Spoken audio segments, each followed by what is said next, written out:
17 alien fleets filled the space around Verith. 6, their ships glittering like angry stars. Among them, barely visible, sat 42 human vessels.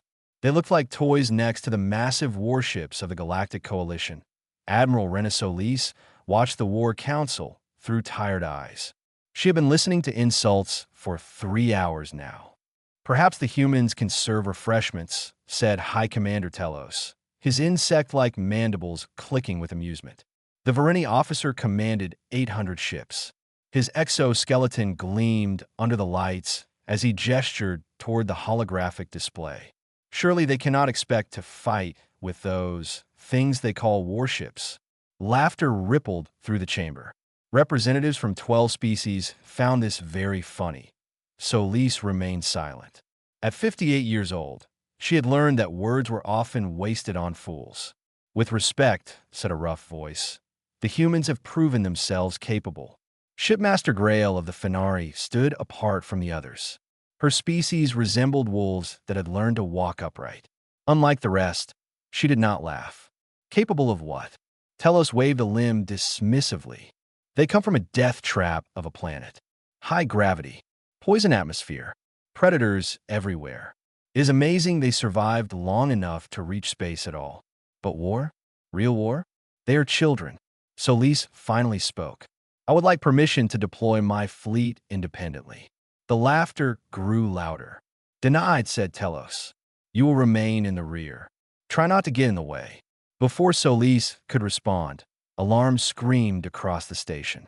The Dravathi had arrived. 2,400 enemy ships emerged from fold space, their organic hulls pulsing with sickly green light. The Dravathi Collective had conquered 40 worlds in the past decade. Their bioships were grown, not built, and they adapted to any threat. "All fleets engage." Telos commanded point. 3,000 coalition ships opened fire. Plasma beams, particle cannons, and energy torpedoes lit up the void. It was the most firepower assembled in galactic history. The Dravathi ships absorbed it all. "What is happening?" Telos demanded. "Their shields," an officer reported, voice shaking.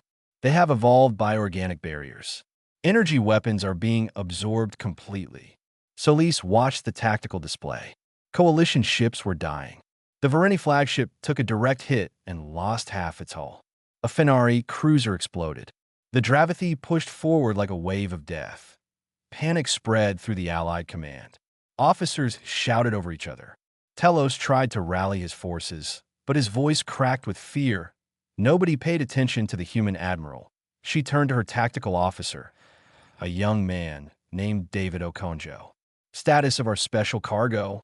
"Ready, Admiral. Open a channel to all Earth vessels." The channel crackled to life. 42 ships waited for orders. Solis took a slow breath. She had waited 3 years for this moment. Humanity had joined this war as junior partners, forced to accept whatever scraps the coalition offered. They had been mocked, dismissed, and treated like primitive animals. But humans had not forgotten their own history. While other species had abandoned kinetic weapons centuries ago, seeing them as crude and uncivilized, Earth had kept building them. Railguns, missiles, weapons that threw metal at incredible speeds. The Coalition thought energy weapons were the only civilized option. They were wrong. All ships, Solis said calmly, switched to kinetics. Across her fleet, sealed compartments opened. Weapons that would look ancient to any alien observer emerged from their hiding places. Targeting systems came online. Magazines loaded with tungsten slugs locked into position on the main display. A Dravathi dreadnought approached, confident in its bio-shields. The UES Normandy fired first. A tungsten rod the size of a car left the railgun at 3% of light speed. It crossed the distance in a heartbeat. The Dravathi shields, designed to absorb radiation and energy, had no answer for simple metal moving very fast. The dreadnought tore apart like wet paper. Silence fell over the Coalition command center. "What was that?" Telos whispered. 42 human ships opened fire together. Redganson. Missiles streaked through the void. Kinetic rounds punched through bio-shields as if they did not exist. Point 1 Dravathi ship exploded. then another, then 5 more. Shipmaster Grail started laughing, a barking sound full of joy. The humans. Look at the humans. The Dravithy formation broke apart as ship after ship died. They had planned for energy weapons. They had planned for every civilized form of warfare. They had not planned for a species that still threw rocks. Admiral Solis watched her fleet work. Her face showed nothing, but her heart pounded with something close to pride. For 3 years, humanity had hidden their true strength. They had endured the mockery, the dismissal, the contempt, and oh more. Her communication officer looked up. Admiral, the Dravithy command ship is hailing us. They want to negotiate. Solis almost smiled. Almost. Tell them no. She leaned forward in her chair. We are not done teaching our lesson yet. Across the void, 42 human ships continued their deadly work, and the coalition finally began to understand why Earth was called a death world. Its children did not know how to quit. The Dravithy dreadnought split in half, its organic hull screaming as atmosphere vented into space. Inside the coalition command center, no one moved. No one spoke. They simply watched the impossible happen. 42 human ships were winning. High Commander Telos pushed through the crowd of stunned officers. His mandibles clicked rapidly, a sign of extreme agitation in his species. What weapons are those? Those are not energy signatures. What are the humans using? A young analyst answered without looking up from her screen. Kinetic accelerators. Rail-based magnetic launchers. They are firing metal projectiles at approximately 3% of light speed. Telos stared at her. Metal? They're throwing metal. Yes, High Commander. That is barbaric. That is primitive. No civilized species has used kinetic weapons in over 400 years. On the display, another Dravithy cruiser exploded under human fire. It appears to be working, the analyst said quietly. Admiral Solis stood at the center of her bridge on the UES Normandy, watching her fleet execute the battle plan she had designed years ago. Every captain knew their role. Every gunner had trained for this moment in secret facilities far from alien eyes. Status report, she said. Lieutenant Okonjo checked his console. 14 Dravithy capital ships destroyed. 23 cruisers disabled or eliminated. Enemy formation is breaking apart. They're trying to regroup around their command ship. And our losses? None, Admiral. Minor hull damage on the Wellington and the Brasilia. Nothing critical. Solis allowed herself a small nod. Continue firing pattern Delta. Focus on their command structure. The Normandy shuddered as its main railgun discharged again. Across the void, a Dravithy carrier listed sideways, its bridge section simply gone. What the aliens did not understand, what they could not understand, was why humans had kept these weapons. The answer was simple. Earth was a death world. On Earth, everything tried to kill you. The gravity crushed your bones. The weather destroyed your homes. The animals hunted you. The plants poisoned you. Even the water hid creatures with too many teeth. Humans had not evolved in a gentle place. They had clawed their way to dominance through sheer, stubborn refusal to die. And unlike the soft species of the galaxy, they never forgot that the universe wanted them dead.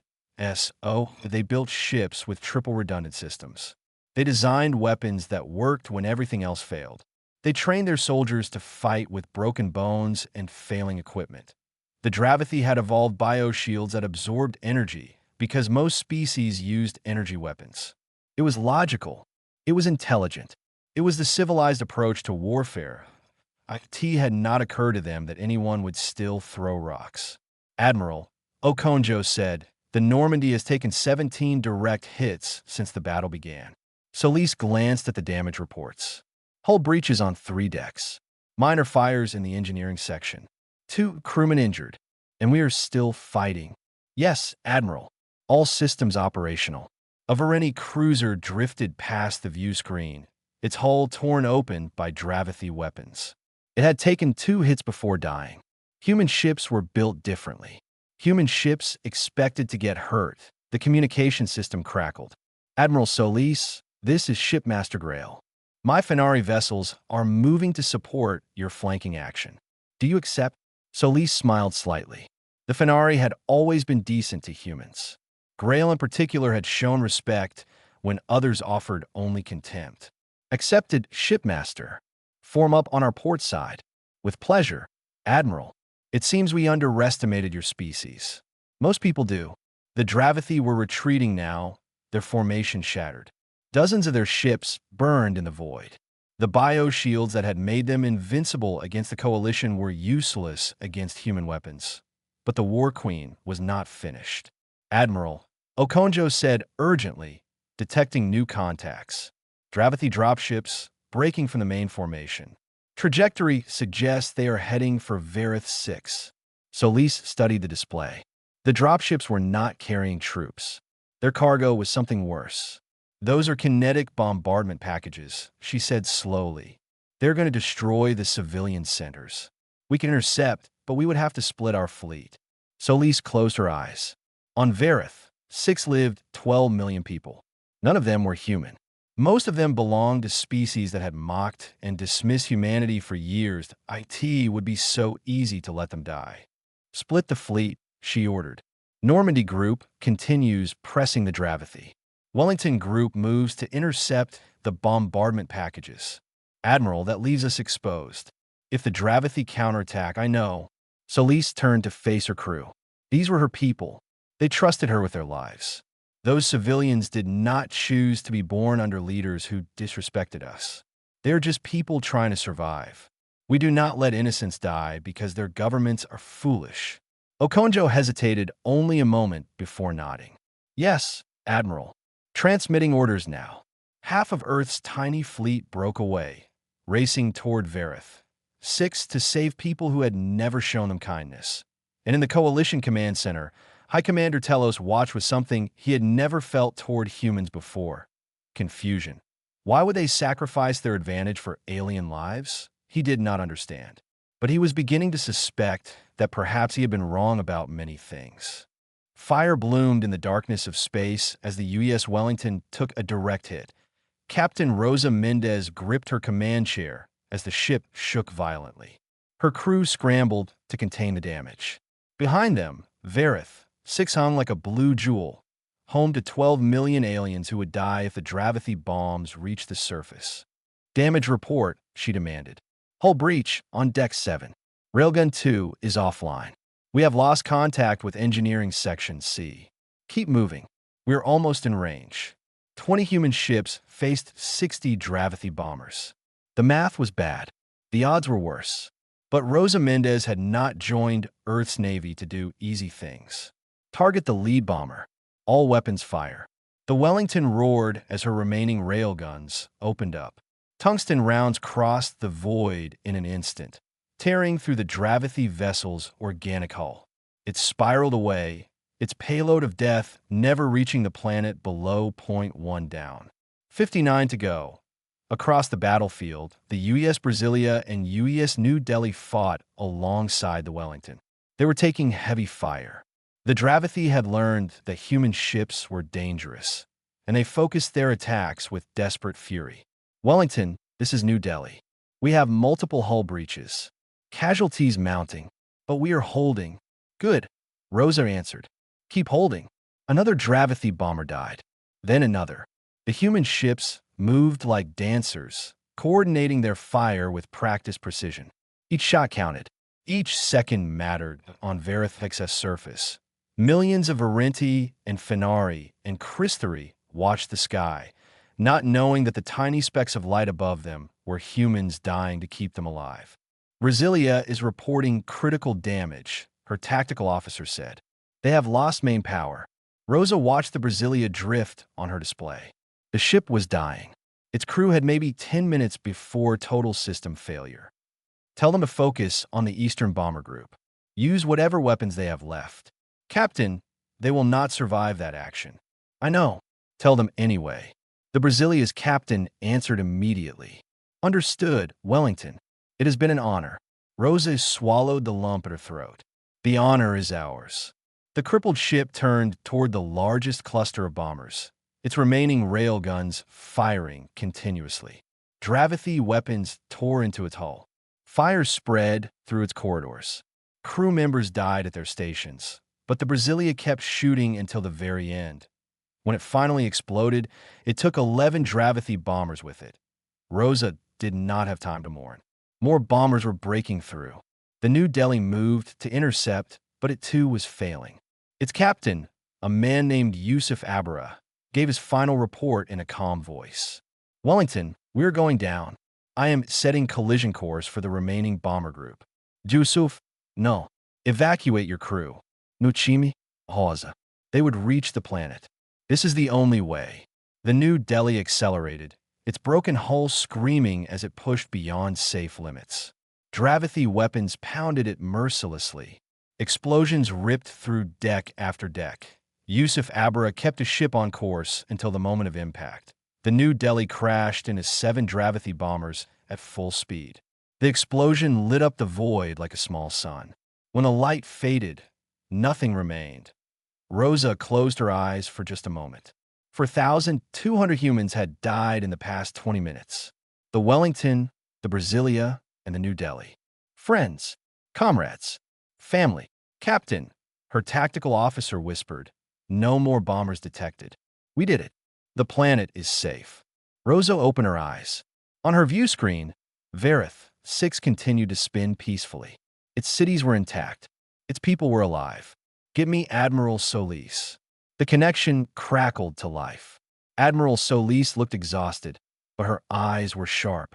Report, Captain. Bombardment packages neutralized.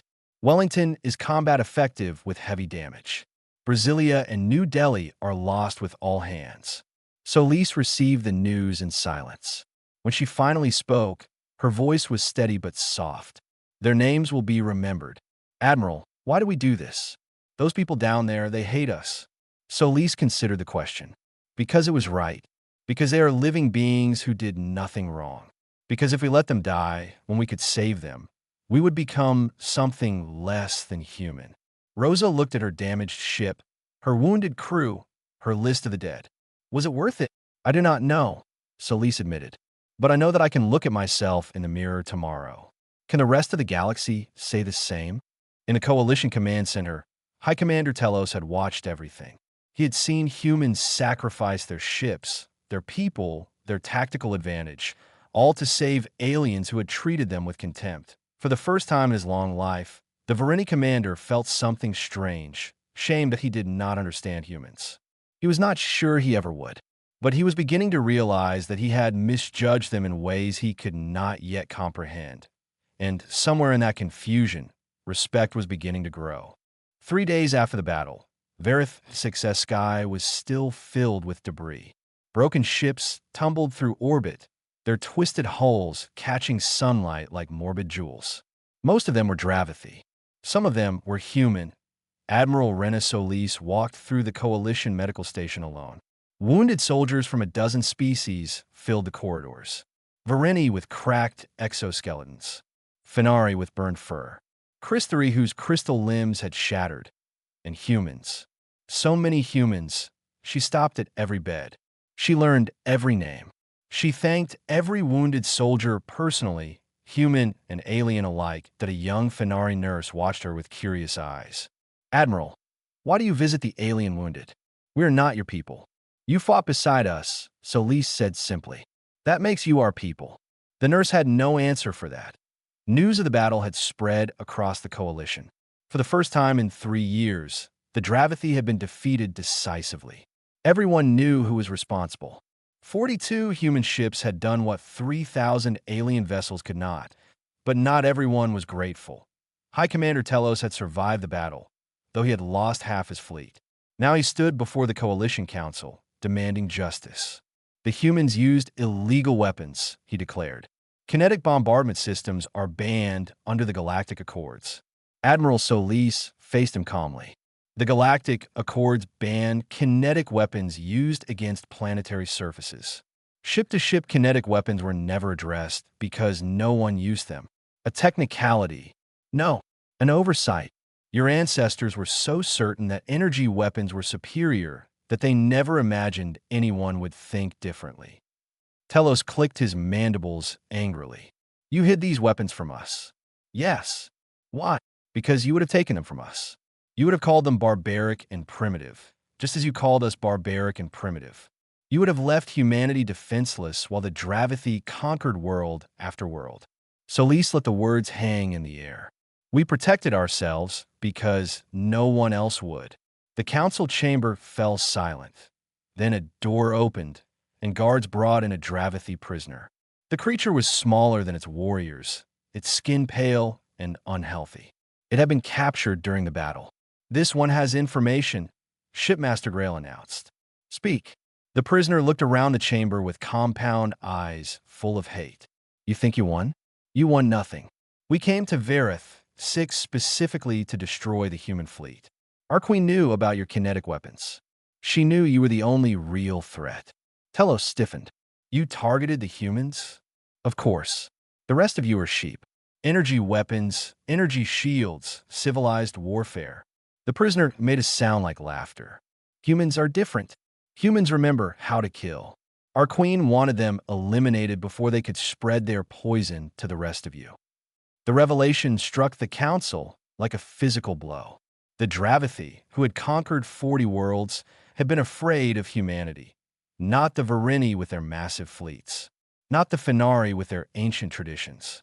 Not any of the powerful species who had mocked Earth for years. They had feared the primitives. The newcomers. The soft-gravity weaklings. Telos looked at Admiral Solis with new eyes. "You knew. I suspected. Why else would they attack here, where our fleet was stationed, instead of softer targets?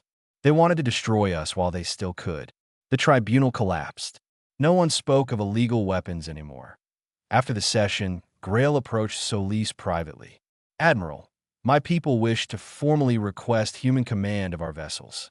We want to learn your ways. Our ways got 4,000 humans killed. Your ways saved 12 million of my kin." Grail lowered her head in the Finari gesture of deep respect.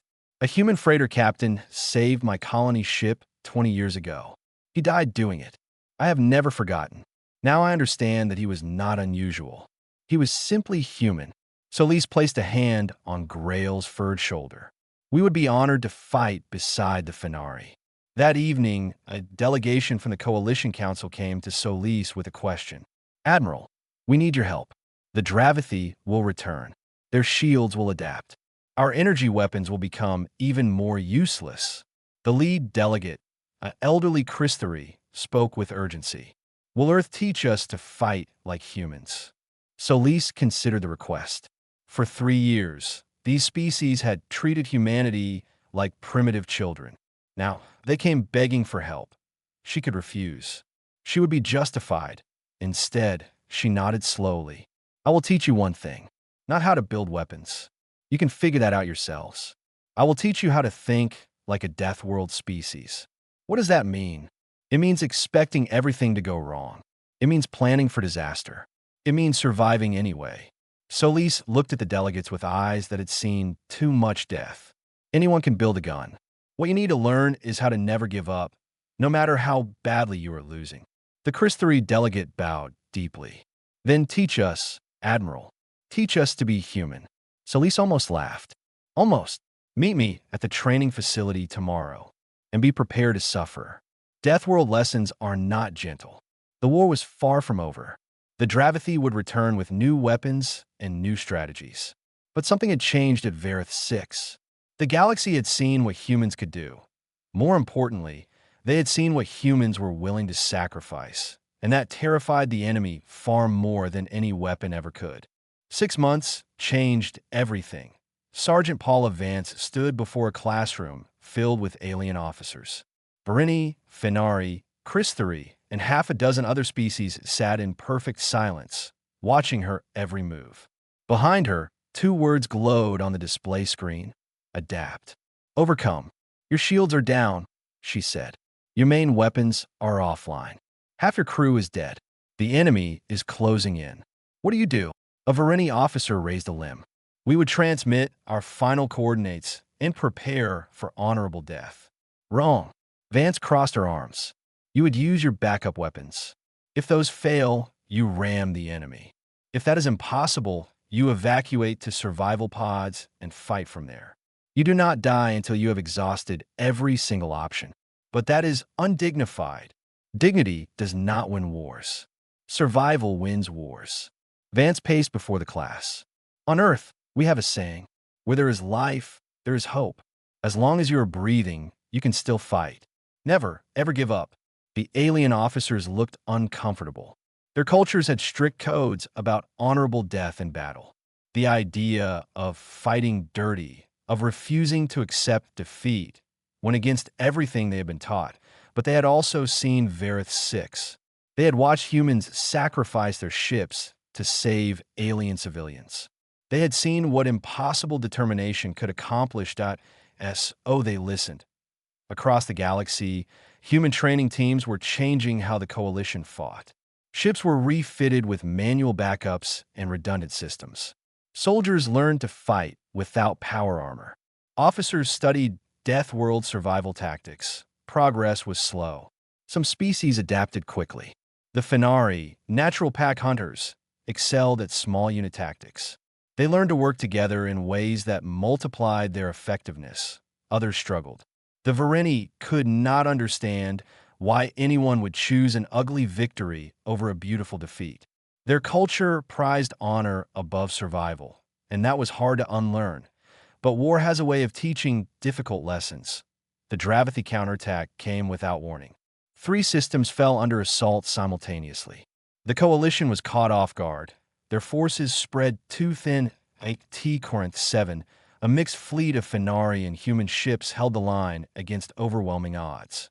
Shipmaster Grail commanded from the front, her vessel taking hit after hit as she coordinated the defense. All ships maintain formation. Do not let them reach the colony. Shipmaster, we have lost 40% of our forces. Then we fight with 60%. Adapt. Overcome. The Finari had learned their lessons well. When their main guns failed, they switched to secondary weapons. When their shields dropped, they used their ships as physical barriers. When all else failed, they crashed into the enemy. Corinth 7 held the second system. The Coalition forces were overrun. But the civilian evacuation succeeded because human advisors had insisted on escape protocols. 3 million people fled to safety while the military fought and died to buy them time to the third system. Something remarkable happened. High Commander Telos arrived with his rebuilt Varini fleet. The same Varini who had mocked humans at Varith 6 now flew into battle using human tactics. Redundant systems. Manual overrides. The willingness to take damage and keep fighting. All Varini ships execute Pattern Omega. We will break their line at the center. Commander, that formation will leave us vulnerable to flanking fire. Then we will take the flanking fire. We are done hiding behind shields. Today we fight like humans. The Varini charged. Their ships absorbed terrible punishment. Hundreds died, but the Dravathi line shattered, and the system was saved. Telos contacted Admiral Solis that evening. Your training works. I thought it was madness, but it works. It is not madness. It is survival instinct. Something your species lost when you became too comfortable. Perhaps. Telos paused, his mandibles clicking thoughtfully. Admiral, I owe you an apology. I was wrong about humanity. You are not primitives. You are survivors. Thank you, Commander. I have requested human advisors for my fleet. Permanently. Solis almost smiled. I will see what I can arrange. While the Coalition learned to fight, the Dravathi were adapting too. They captured a human soldier during a ground engagement. Corporal Anna Reyes, a Marine from the UES Melbourne, was taken to a research facility on a distant moon. For 3 weeks, they interrogated her. They scanned her brain. They tested her body. They tried to understand what made humans so difficult to break that on the 22nd day, the lead researcher asked her a question. Why do you resist? You must know you cannot escape. You must know we will eventually extract what we need. Why continue fighting? Anna Reyes looked at the Dravathi with eyes that held no fear. You want to know what makes humans dangerous? We do not know when to quit. And now you have given me a reason to never quit until every one of you is dead. The researchers disconnected their equipment and backed away. They had been looking for human weakness. Instead, they found something that made their blood run cold. Hope. Rage, determination, the qualities that had carried humanity out of the caves and across the stars. The Dravathi had made a terrible mistake. They had thought that capturing a human would teach them how to defeat Earth. Instead, they had reminded themselves why they should be afraid. 4,000 ships surrounded the Dravathi homeworld. It was the largest fleet ever assembled, carrying soldiers from every coalition species. At its heart flew 200 human vessels, their hulls scarred from a year of brutal war. Corporal Anna Reyes stood in the landing bay of the UES Melbourne, checking her rifle for the 20th time. She had escaped the Dravathi research facility 3 months ago, bringing intelligence that made this assault possible. Now she was going back. "You do not have to do this," Lieutenant Okonjo told her. "No one would blame you." "I know." Anna slammed a fresh magazine into her weapon. "I want to." On the bridge of the UES Normandy, Admiral Solis watched the Dravathi defenses. Massive orbital stations. Thousands of fighters. The bioorganic fleet that had terrorized the galaxy for decades. That IT was not enough. "Hail their command ship," she ordered. "Give them one chance." The Dravathi War Queen appeared on screen, her compound eyes glittering with hatred. "You dare approach our world? We demand unconditional surrender. Lay down your weapons, and your people will be treated fairly." "Never. We will destroy you all." Solis nodded slowly. "Then we have nothing more to discuss." The Battle of Shroud began with fire and fury. Coalition ships surged forward, applying the lessons humans had taught them. Redundant systems kept damaged vessels in the fight. Manual overrides compensated for disabled computers. Every species fought together, adapting to changing conditions, refusing to accept defeat. Shipmaster Grail led a task force of Fenari and human ships against the orbital stations. Her vessels took terrible punishment, but they pressed on. "All ships, concentrate fire on Station 7. Break through." "Shipmaster, we have lost half our force." "Then we fight with half. Never give up. Never surrender." The station exploded, creating a gap in the defensive grid. High Commander Telos brought his Varini fleet into the breach. The same commander who had laughed at humans 1 year ago now charged into battle using their tactics. His ships absorbed damage that would have destroyed them before human engineers reinforced their hulls. "Varini fleet, forward. Show them that we have learned." Coalition Marines landed on Shroud surface, fighting through cities built from living tissue. Anna Reyes led her squad through streets slick with organic growth, hunting for the central command bunker. "Contact left," she shouted, dropping a Dravathi soldier with 2 shots. "Keep moving." They fought for hours, block by block, building by building. Marines from a dozen species bled and died together, united by training that had made them brothers. By sunset, the Coalition controlled most of the planet, but the War Queen had one last card to play. Admiral Solis. Her voice crackled over every communication channel. "I have armed a biogenic weapon beneath the capital city. If you do not withdraw immediately, I will detonate it. Every living thing on this planet will die, my own people included." The Coalition commanders hesitated. Victory was within reach, but the price would be millions of lives. "She is bluffing," Telos argued. "She would not kill her own species." "Look at her eyes," Grail said quietly. "She is not bluffing." Solis stared at the War Queen's image. After everything humanity had sacrificed, after all the blood and death and pain, it came down to this. They could win the war right now. All it would cost was genocide. "Admiral," Okonjo said, "what are your orders?" Solis closed her eyes. She thought of the 42 ships at Varith 6. She thought of the Brasilia and the New Delhi and everyone who had died. She thought of what humanity meant, not just what it could do. Then she opened her eyes and gave the order that changed everything. "All Coalition forces, cease fire." "Admiral, show them mercy." The weapons fell silent. Across the battlefield, guns stopped firing. Ships held position. Soldiers lowered their weapons. "What are you doing?" the War Queen demanded, confusion cracking her composure. "We offer your civilians safe passage off this planet. Any who wish to leave will be protected. Any who wish to stay will not be harmed." Solis leaned forward. We could destroy you. We could end your species today. Instead, we choose to let your people live. That is what separates us from you." The War Queen stared in disbelief. "This is a trick. No trick. Just a choice." Solis looked directly into those compound eyes. "What will you choose?" For a long moment, nothing happened. Then, slowly, Dravathi generals began to turn. They looked at their queen, who would murder millions of her own people to avoid defeat. They looked at the humans, who had stopped their attack to offer salvation. The first general lowered his weapon. Then another, then 100 more. The War Queen screamed in fury, reaching for the detonator. Her own soldiers dragged her away before she could press it. The war was over. 1 year later, a Dravathi child asked her teacher why the conflict ended. The teacher, a reformed soldier who had once fought against humans, considered the question carefully. "Because the humans could have destroyed us," she finally said. "They had every reason to. We had killed their friends, their families, their comrades. But when the moment came, they chose mercy instead of revenge. Why? Because that is what makes them human."